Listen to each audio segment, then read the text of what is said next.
Olá! Já pararam para pensar em como a nossa mente é organizada? É uma pergunta e tanto, né?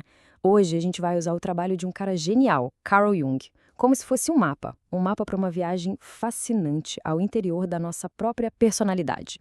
Afinal, o que faz a gente ser quem a gente é?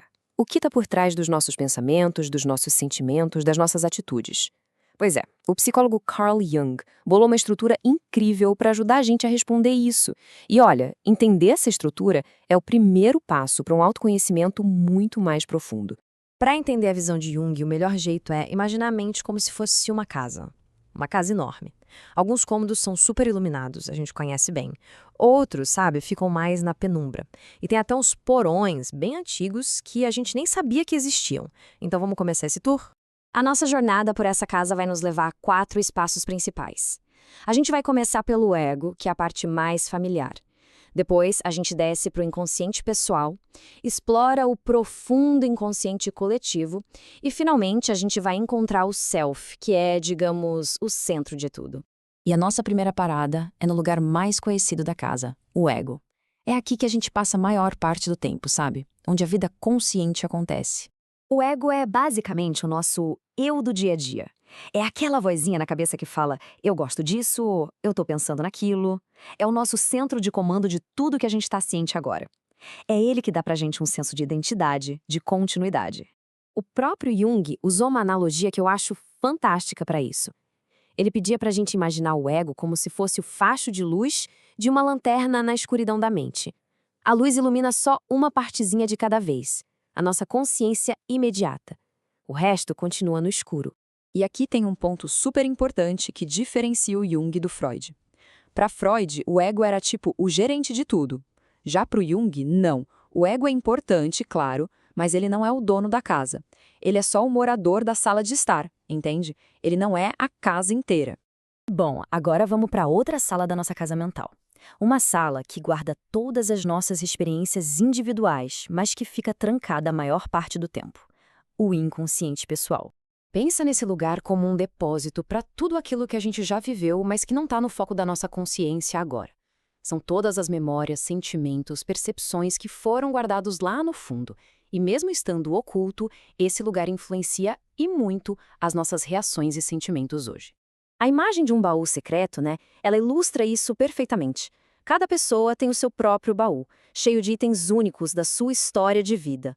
O conteúdo desse baú é totalmente pessoal e intransferível. E o que a gente acha dentro desse arquivo pessoal? Bom, de tudo um pouco. Desde aquela lembrança de infância que parecia ter sumido, até um sentimento de tristeza que foi empurrado lá para o fundo.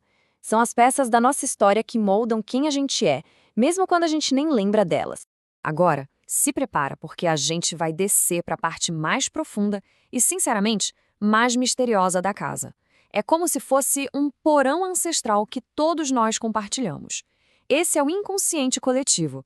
Essa aqui é talvez a ideia mais radical de Jung. Ele dizia que a gente não nasce como uma folha em branco. Não mesmo. A gente já herda uma base psíquica, quase como um software primordial que é comum a toda a humanidade. É a nossa herança psicológica compartilhada.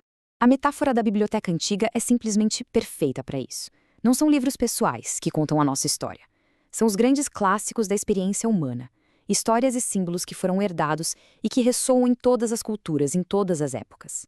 E os livros nessa biblioteca são os arquétipos, são aqueles modelos primordiais, sabe? A jornada do herói, a figura da mãe protetora, o sábio que dá conselhos. É por isso que mitos, lendas e até filmes com esses temas mexem tanto com a gente. Eles falam uma linguagem universal que a nossa psique já conhece. Depois de visitar todas essas salas, do consciente ao inconsciente mais profundo, a gente chega ao conceito que, no fim das contas, unifica a casa inteira: o self. Olha, o self não é só mais uma parte. Ele é o objetivo de toda essa jornada. É o princípio organizador que trabalha para integrar a luz da consciência com as sombras do inconsciente, sempre buscando um estado de equilíbrio, de totalidade. Então, se a gente pensar de novo na nossa casa, se o ego é quem mora na sala de estar, o self é o arquiteto e o gerente da casa toda. A missão dele é garantir que todas as partes, do sótão ao porão, estejam em harmonia, promovendo nosso crescimento. Então, vamos recapitular nosso tour? Esse quadro aqui organiza tudo de um jeito bem claro. O ego é a nossa sala de estar consciente. O inconsciente pessoal é o nosso baú secreto de memórias.